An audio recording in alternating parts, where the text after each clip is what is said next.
There are so many dark clouds in modern physics. Let's go back to classic physics of early 1900s and ask classic questions for elemental particles. Maybe it is time to revisit quantum mechanics and theory of general relativity. This is our new direction of physics. Today we're going to continue our new direction of physics. This is video number 4. We're going to further talk about the self-interacting field theory. So in the last video, based on the self-interacting property, we proposed a self-interaction term.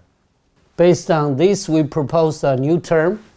That's self-interacting term. That's the phi interacting with its own energy momentum density. What we did is we talked about that we didn't have the gravitational constant. We make this phi dimensional. Okay? So what we did is we are able to derive the gravitational constant. Okay? We see that it has a boundary, and the boundary and mass are related to each other. Okay? That's the last video. We talked about some interesting properties. In this video, we're going to rewrite the self-interacting Newton's law of gravity into Einstein's general relativity format. We will see that Einstein's general relativity missing an important term of the self-interaction. Okay? So this video, we're going to talk about the Hawking theory. How can we do that using the Hawking theory to do the calculation for the pions, proton, neutron, particle properties. Okay?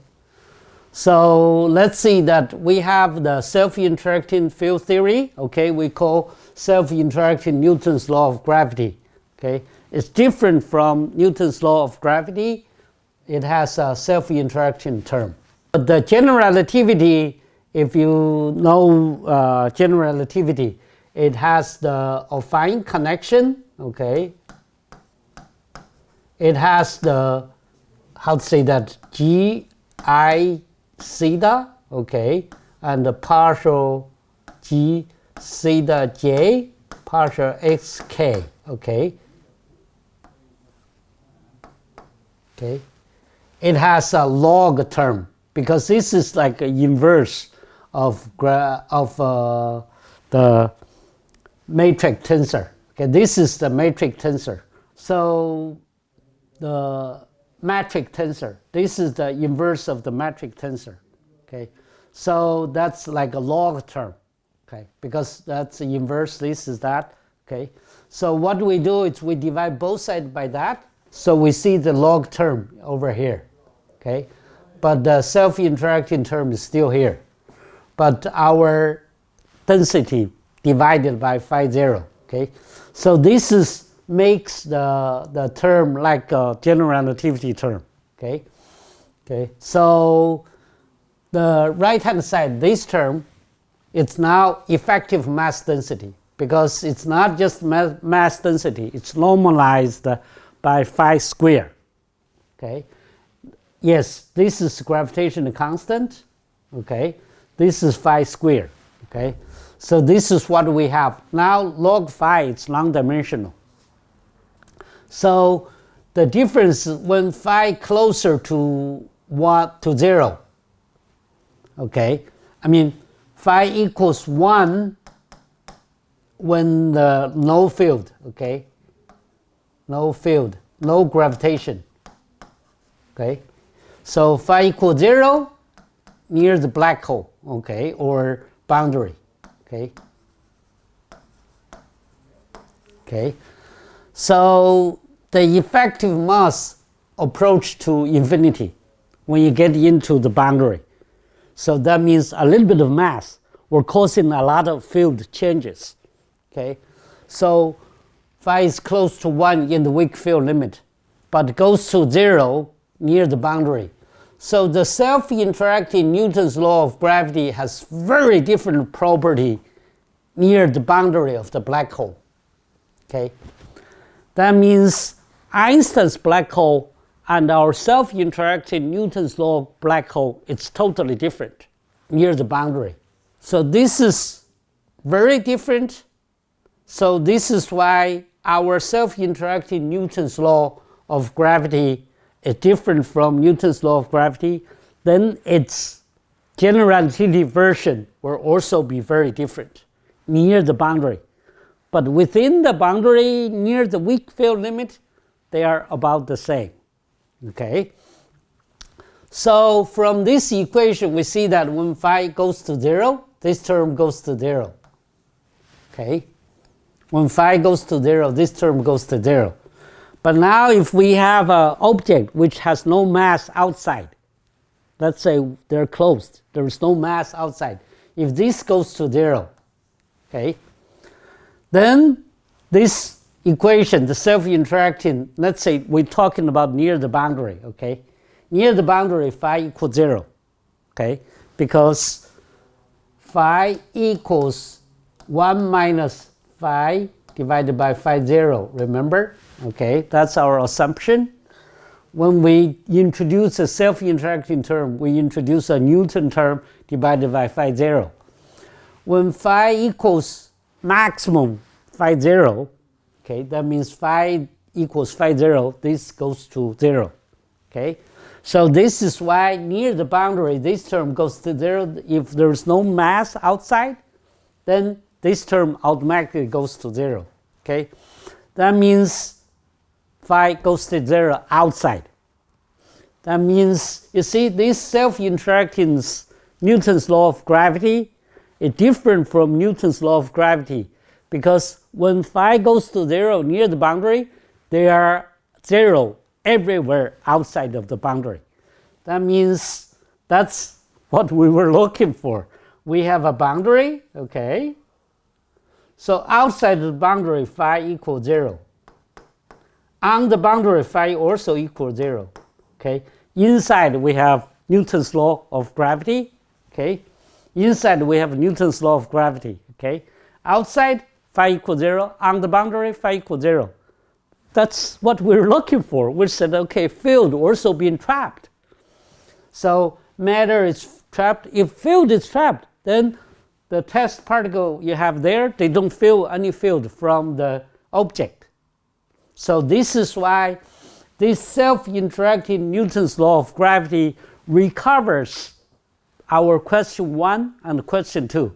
Question 1 is saying, okay, if the field being trapped, then there is no field outside. Then there is no interaction. So the self-interacting black hole, self-interacting field theory black hole is different from Einstein's black hole, okay? Or Newton's law of gravity's black hole. It's different because they are not interacting. Outside the boundary, the SA self-interacting field theory has no interaction. So we introduced a self-interacting term very logically, field self-interacting. We found some different property from Newton's law of gravity, okay? So, which has no interaction. So let's say what Einstein's field equation, okay? I mean, if you're not familiar with Einstein's equation, you just see the numbers or algebras, okay? You don't need to go into the content. What I'm trying to show you that's Einstein's general relativity equation, okay? That's the affine connection.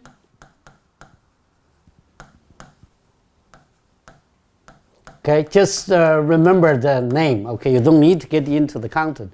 But what's interesting, if we rewrite Einstein's law, we see that log square root of g, okay? That's a metric tensor, okay? So we see that. That's just like, okay, that's like,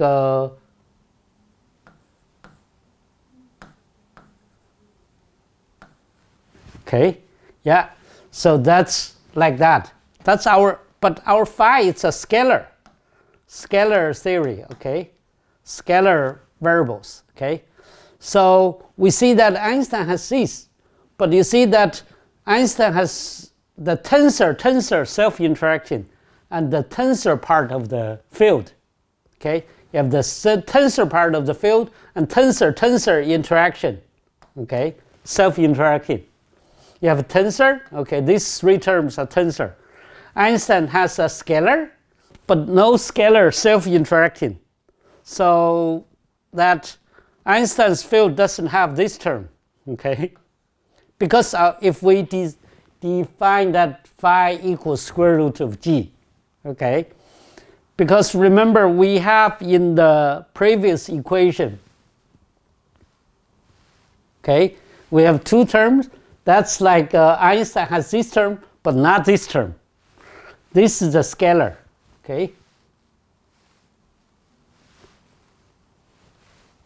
Okay, so Einstein missing this term, okay? So what I'm saying that Einstein has tensor self-interacting, not scalar interacting, which is very interesting, okay? What if we add this into here? Okay, if we add this, let's add this into this, okay? Just modifying Einstein's general relativity by adding this term automatically into this.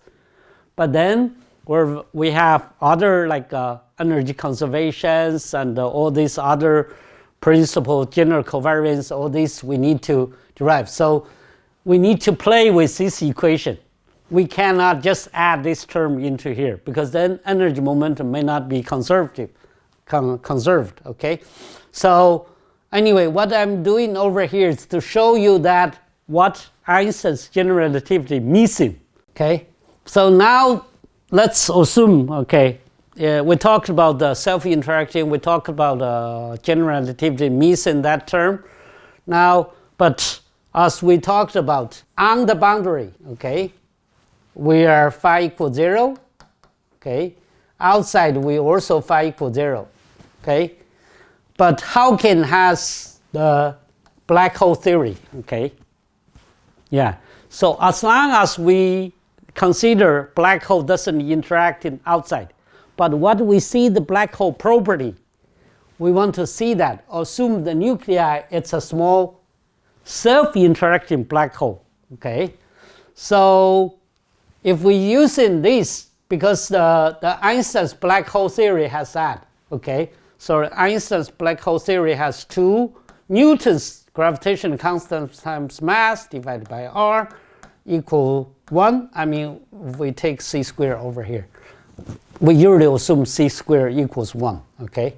Yeah, for dimension purpose. So if we use this to calculate Newton's gravitational or strong interaction gravitational constant, okay? Yeah, that's weird. So nobody talked about that, but let's say this is the strong interaction constant, okay? We can calculate this, okay? So where the proton is 1.2 fermion, it's used. So we see that gravitational constant over gravitational constant, it's very big, very large number, okay? Very big, okay?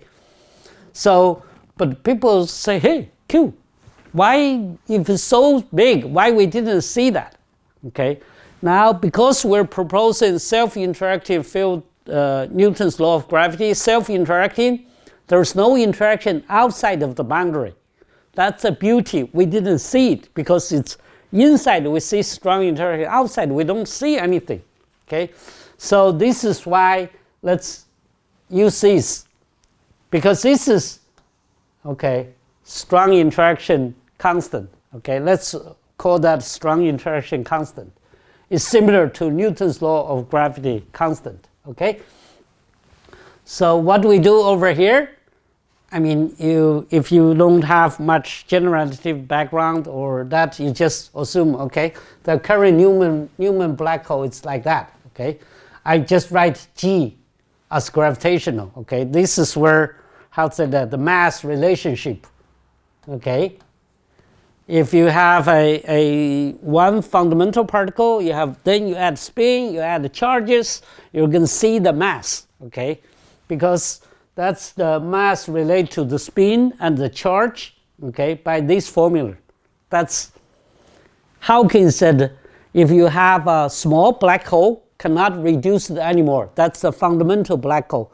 Then you add a charge, you will see a mass of the black hole.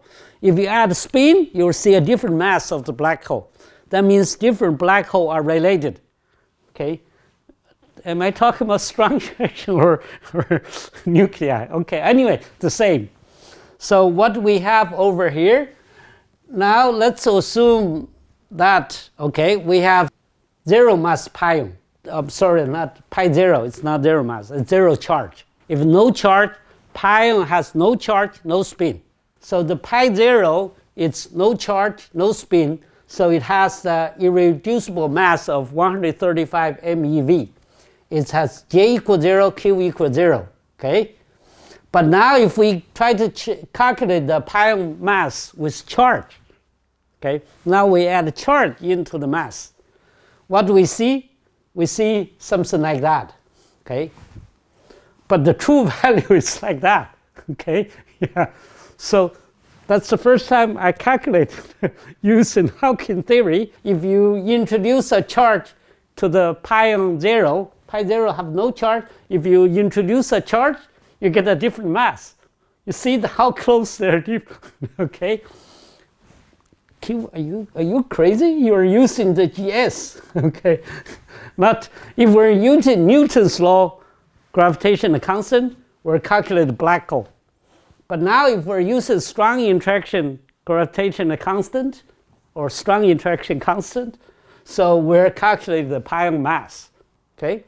Now if we introduce spin, because pi zero has no charge, no spin. If we introduce charge, we see the pi plus or pi minus, positive charge or negative charge. Now if we introduce spin, okay, we see proton mass, okay? We introduce a spin term over here. We see the proton mass, we'll calculate. That's the true value, okay? Yeah. So, okay, now if we introduce the neutron, it has two charges, one positive charge, one negative charge. I mean, they can sometimes throw out a negative charge, okay, became a proton, okay? Then you see that, okay? So, am I crazy? Okay, yeah. So this is where we see the difference. Okay, so yeah, we have standard model, okay? Okay.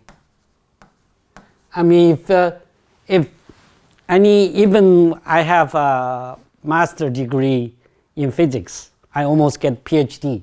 I still cannot understand standard model, okay? It has all these variables, all these different connections, group theory. Yes, but they didn't do this, okay? Did I introduce anything? I only introduced black hole constant. So this is like Dirac large number hypothesis. We found this and we are able to do this. We have more, okay? Yeah.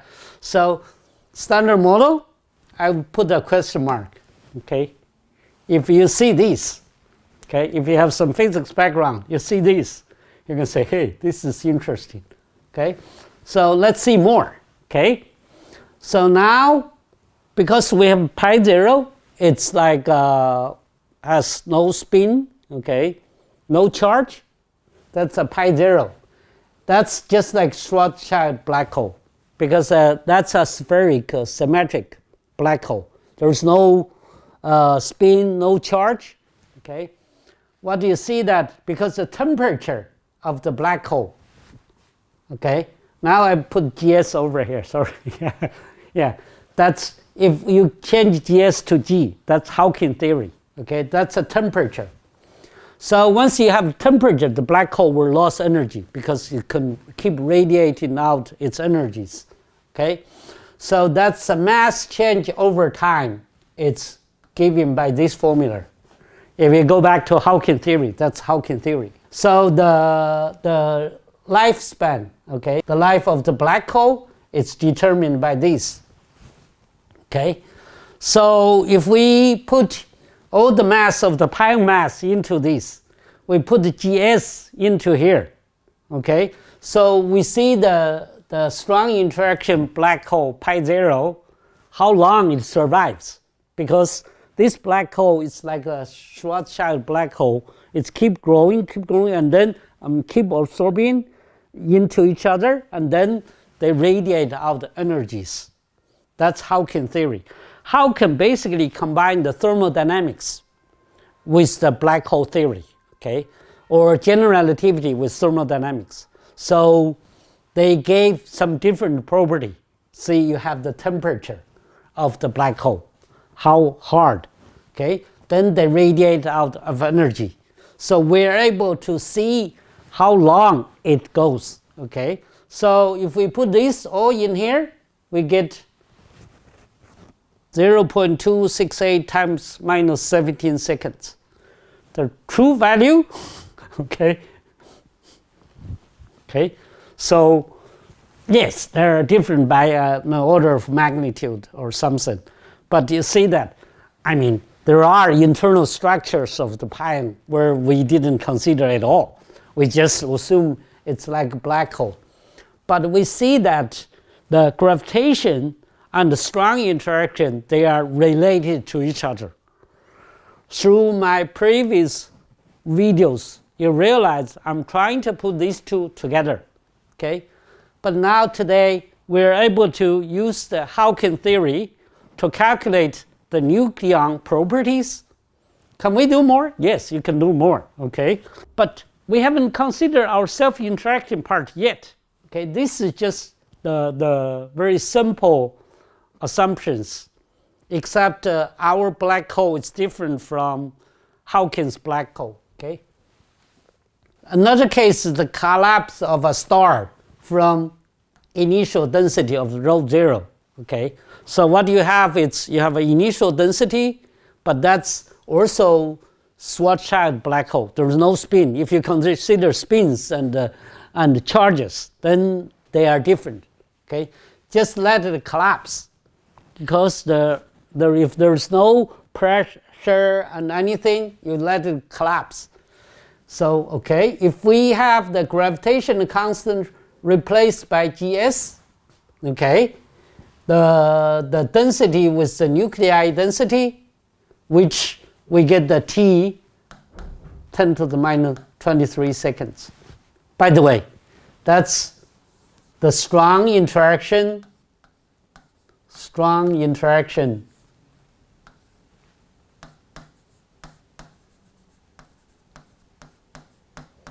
time scale.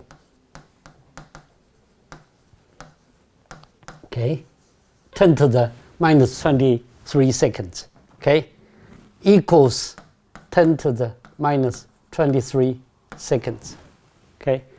So that's what we found, okay. So this video, let's do a summary. We found that we rewrite the self-interacting field equation, compare with Einstein's general relativity. We found that there is this term is missing, okay. And then in this video, we also assume the pi 0, it's a irreducible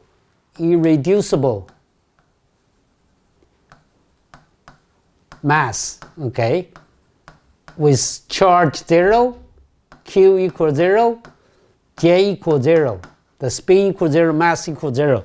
That's where we start building the pion positive, pion negative, okay. We have the proton, we have the neutron, okay. I mean, people can say, hey, Q, this is just maybe coincidence, okay. Yeah, but at least what we can do, if we can have the self-interacting field theory and extend it into the tensor version of Einstein's general relativity. Let's call that self-interacting Einstein's general relativity. We will see different property. I think it's worth to go into the detail of the self-interacting Einstein's general relativity to see what it looks like. So the Hawking theory and strong interaction, we can do all this, okay? At least to an order of magnitude, we're fine. We're very close. But this is an approximation. It's not a full theory yet. So the full theory, I think, will be very, very interesting, okay? So the next video, we're going to see the dynamic meaning of this term, okay, and its magnitude in the solar system, okay. So you see that in this video, the current video, we talk about the micro scale, okay. We see some interesting phenomena, okay. Now let's go back this term to see the macro scale, okay. I'm keep jumping between gravitation and the micro world to see what it look like. But we haven't get into the detail of the equation yet. This is why I have been working on this for 30-some years. It's so much fun, okay? So that's the next video, what we're going to talk about, how this term changed the Newton's law of gravity in our solar system. Because this term, it's an extra term, let's estimate how much effects it causing in the solar system. But people say, hey, Q, why we didn't see it? We will explain why we didn't see it. I mean, we can design some experiment to observe the self-interacting Newton's law and the Newton's law, or self-interacting field theory and Newton's law of gravity. What's the difference? We can design some experiment to see that. Okay, so thank you.